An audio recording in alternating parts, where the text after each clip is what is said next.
Hello दोस्तों, स्वागत है आप सभी का मेरे यूट्यूब चैनल स्टडी फॉर गोल में। जैसा कि हमने पिछली कक्षा में पढ़ा था कि बुद्धि परीक्षण के जो प्रकार होते हैं कि हमारी बुद्धि का परीक्षण मतलब कितनी लेवल तक क्या है बुद्धि का परीक्षण, उसका करने के जो प्रकार होते हैं वो हमने उनके केवल नाम पढ़े थे। आज हम उनके बारे में विस्तृत अध्ययन करेंगे। पहला है बिने साइमन स्केल। तो बिने साइमन जो बुद्धि स्केल है, बिने साइमन इंटेलिजेंस स्केल है, इसमें मानसिक आयु के आधार पर बुद्धि का परीक्षण किया जाता है। तो मानसिक आयु ज्ञात करने के लिए हम क्या करते हैं, पहले कोई प्रश्न दे देते हैं। प्रत्येक वर्ष का जो बच्चा होता है उसके लिए कोई प्रश्न हम निर्धारित कर देते हैं, और वो अगर कोई बालक उस आयु के निर्धारित किए गए प्रश्नों के उत्तर सही सही दे देता है तो उसकी मानसिक आयु वही मान ली जाती है। अब हम उदाहरण के रूप में जैसे देखते हैं, अगर 4 या 5 साल के बच्चे के लिए जो प्रश्न हमने निर्धारित कर लिए हैं वह उन प्रश्नों के अच्छे से उत्तर दे रहा है तो उसकी मानसिक आयु क्या होगी, 4 वर्ष की मानी जाएगी। अगर 5 वर्ष का बच्चा 4 वर्ष के लिए निर्धारित प्रश्नों के उत्तर दे देता है तो उसकी मानसिक आयु 4 वर्ष की मानी जाएगी। लेकिन अगर यही वह 5 वर्ष का बच्चा 7 साल के बच्चे के लिए हम कोई प्रश्न निर्धारित करते हैं और उन प्रश्नों के सही सही आंसर दे देता है, जवाब सही सही दे देता है, उसकी जो मानसिक आयु है हम 7 वर्ष मानेंगे। ठीक है। तो वास्तविक आयु की तुलना में मानसिक आयु जितनी अधिक होगी, बालक की बुद्धि लब्धि उतनी ही अधिक मानी जाएगी। तो ये है आपका पहला बिने साइमन स्केल।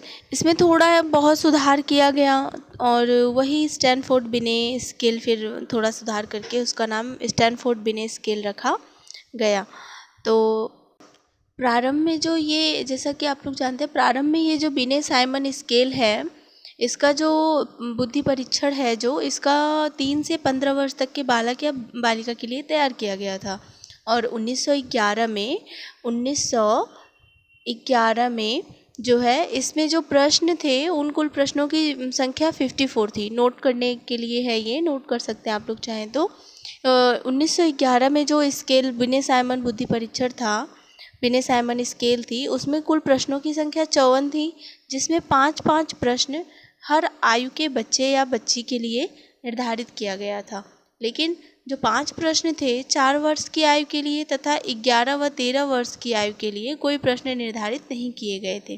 3 वर्ष के लिए जो प्रश्न निर्धारित किए थे उसको हम ऐसे समझ सकते हैं, ऐसा हम पूछते भी हैं बच्चों से। आपने देखा होगा कि हम बच्चों से पूछते हैं, बेटा आपका नाम बताओ। आपके मुंह, नाक या कान, बॉडी के पार्ट जो है उंगली से छू के बताने के लिए हम उनसे कहते हैं।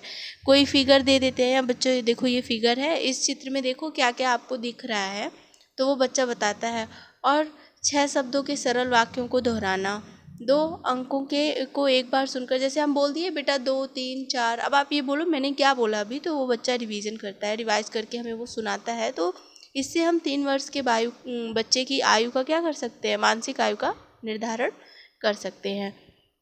फिर इसका थोड़ा बहुत अध्ययन हुआ और इसमें जो है बाद में ये पाया गया, इसका दोष भी भाई, किसी चीज़ में अच्छी बातें होती हैं तो कुछ बुरी बातें भी होती हैं, कुछ फ़ायदे तो कुछ नुकसान, ऐसा हमने पहले भी वीडियो में बोला था मैंने एक बार। तो इसमें एक यह भी प्रमुख दोष था कि अगर किसी आयु का बालक अपनी आयु के लिए निर्धारित प्रश्नों का उत्तर नहीं दे पाता था तो उसकी मानसिक आयु जीवन आयु से कम मान ली जाती थी। जो कि कभी कभी कुछ प्रश्न ऐसे होते हैं जो जिसका बच्चा आंसर नहीं दे पाता है, और भले ही उसी के आयु के प्रश्न क्यों ना पूछे जाते हैं, फिर उसमें थोड़ा सुधार करके स्टैनफोर्ड बिने स्केल का जो है निर्माण किया गया।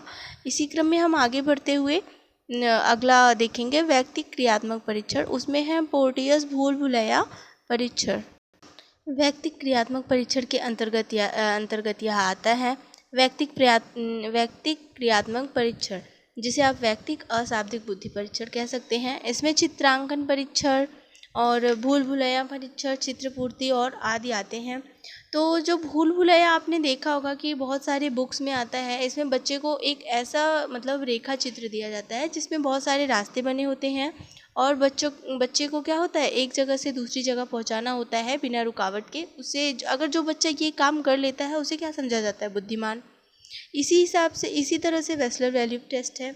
और चित्रपूर्ति परीक्षण है, इसमें बहुत सारे चित्र जो होते हैं उनको अलग अलग करके काट दे, एक फिगर होता है उसको आप 4 पार्ट में काट दो, उसके पार्ट अलग अलग कर दो और बच्चे को बोलो कि ये आप मिला करके फिगर बनाओ। तो अगर वो बच्चा फिगर बना लेता है जोड़ के एक सकारात्मक मतलब चित्र तैयार कर देता है, तो वह उसका जो मेंटल जो आईक्यू लेवल है उसे अच्छा समझा जाता है।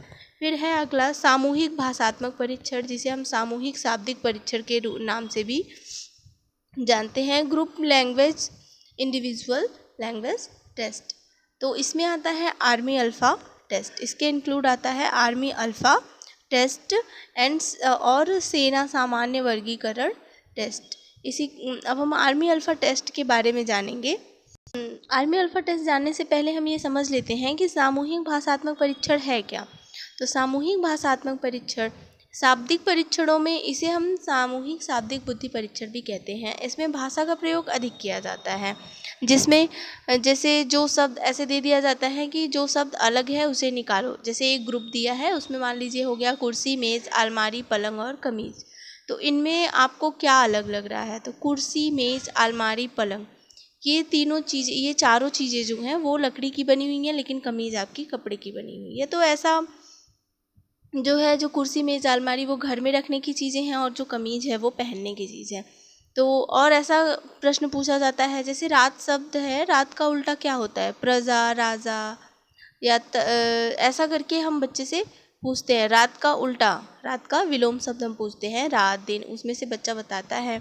या फिर 4, 8, 12, 16, 20 गणित में हम बोल रहे हैं, अगर हम ऐसी संख्याओं को 2-2 करके हम प्लस ऐड करके ऐसी संख्याओं का क्रम बनाए हैं और हम बच्चे से बोलेंगे इस क्रम को आप 2 चरण तक पूरा करो। तो सामूहिक बुद्धि शाब्दिक परीक्षण जो है उसका विकास हमने पहले भी पढ़ा था, प्रथम विश्व युद्ध के दौरान हुआ था। क्योंकि बहुत ही, अब वर्ल्ड वॉर चल रहा था, फर्स्ट वर्ल्ड वॉर, और सैनिकों को बहुत मात्रा में सैनिकों को क्या करना था? भर्ती करना था। अब जब भाई सैनिक हैं तो उनका आईक्यू लेवल देख के ही हम भर्ती करेंगे। ऐसे ही किसी को वर्ल्ड वॉर में हम एंट्री तो दे नहीं देंगे कि हाँ बस तलवार चलाना आ गया, आप लाके उनको आर्मी में भर्ती कर दो, ऐसा तो हम कर नहीं सकते हैं। तो इस वर्ग में जो मुख्य रूप से आने वाले जो परीक्षण थे वो आर्मी अल्फ़ा टेस्ट है और सेना सामान्य वर्गीकरण टेस्ट, ठीक है। फिर अब हम जानते हैं आर्मी अल्फ़ा टेस्ट क्या है। यह परीक्षण जो है अंग्रेजी भाषा जानने वालों के लिए है। जो आर्मी अल्फ़ा टेस्ट है वो इंग्लिश लैंग्वेज जो जानते हैं, जो लोग आर्मी में जिनको लिया जाना रहा होगा, सैनिकों को जिन्हें इंग्लिश आती थी उनके लिए था। इस परीक्षण का निर्माण अमेरिका में किया गया था। फर्स्ट वर्ल्ड वॉर 1914 से 1918 के समय में किया गया था, 1914 से 1918 के समय में सैनिकों और कर्मचारियों का चुनाव करने के लिए। अब हम अगले टेस्ट के बारे में जानते हैं, सेना सामान्य वर्गीकरण टेस्ट।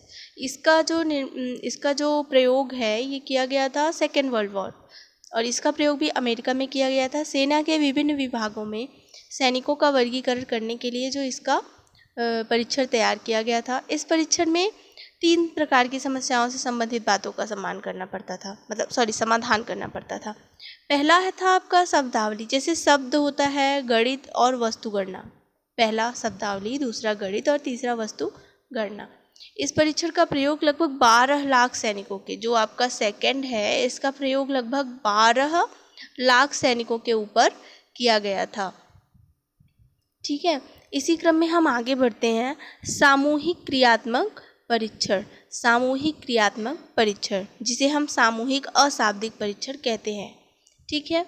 इसको 2 भागों में बांटा गया है, आर्मी बीटा टेस्ट, शिकागो क्रियात्मक टेस्ट। तो हम इसका अध्ययन करते हैं। पहले हम ये जान लें सामूहिक अशाब्दिक परीक्षण या सामूहिक क्रियात्मक परीक्षण से क्या तात्पर्य है। तो सामूहिक जो अशाब्दिक बुद्धि परीक्षण है, क्रियात्मक, जैसा कि आप ये समझ रहे हैं, क्रियात्मक और भाषात्मक 2 शब्दावलियों का यूज़ किया गया है। तो भाषा के आधार पर और क्रिया के आधार पर, इसमें भाषा का प्रयोग नहीं किया जाता था। सामूहिक जो क्रियात्मक परीक्षण है, इस परीक्षण में किसी जानवर का फिगर बनवाया जाता था, चित्र बनवाया जाता था, या किसी और दिए हुए चित्र में गलती बताई जाती है।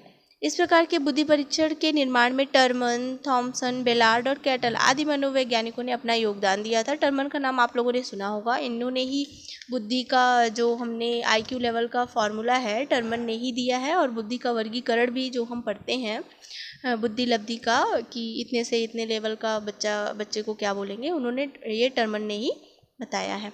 बिना भाषा का प्रयोग किए इस प्रकार के परीक्षण अनेक व्यक्तियों पर एक साथ किए गए थे। ठीक है, पहला है आर्मी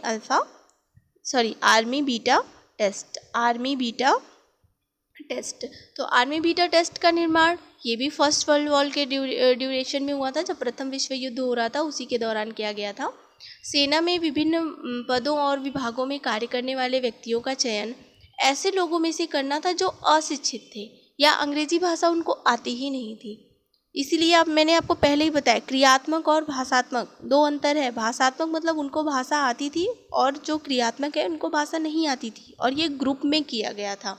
सामूहिक और व्यक्तिक से मतलब क्या है, हमने पढ़ा व्यक्तिक भाषात्मक, क्रियात्मक भाषात्मक, सामूहिक भाषात्मक, व्यक्तिक क्रियात्मक, फिर क्या है आपका सामूहिक क्रियात्मक। तो व्यक्तिक मतलब पर पर्सन, एक व्यक्ति पे किया जाता था, अलग अलग मतलब एक एक व्यक्ति एक एक करके टेस्ट किया जाता, और जो सामूहिक है वो ग्रुपों पे किया जाता था, जैसा कि मैंने अभी बताया। तो इसमें वस्तुओं की गणना दिए हुए चित्र बने होते थे, एक दूसरे से संबंध बताना, चित्र कि उन वस्तुओं में चिन्ह लगाते थे जिनका किसी प्रकार से कोई संबंध नहीं है, आदि प्रकार की समस्या समाधान के लिए जो हम बुद्धि का मापन इसमें करते थे।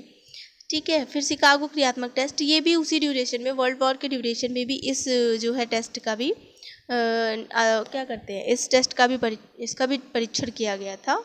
आगे बढ़ते हैं इसी क्रम में। अगर आपको कोई भी प्रॉब्लम हो तो आप हमसे एक बार ज़रूर कमेंट बॉक्स में पूछें, और अगर आपको कोई भी दिक्कत है तो कोई भी डाउट है तो वो आप हमें कमेंट बॉक्स में कमेंट करके पूछ सकते हैं। अगर आपको वीडियो देखें और देखने के बाद अगर आपको अच्छा लगता है तो लाइक करें, सब्सक्राइब करें और शेयर करना ना भूलें। Thank you.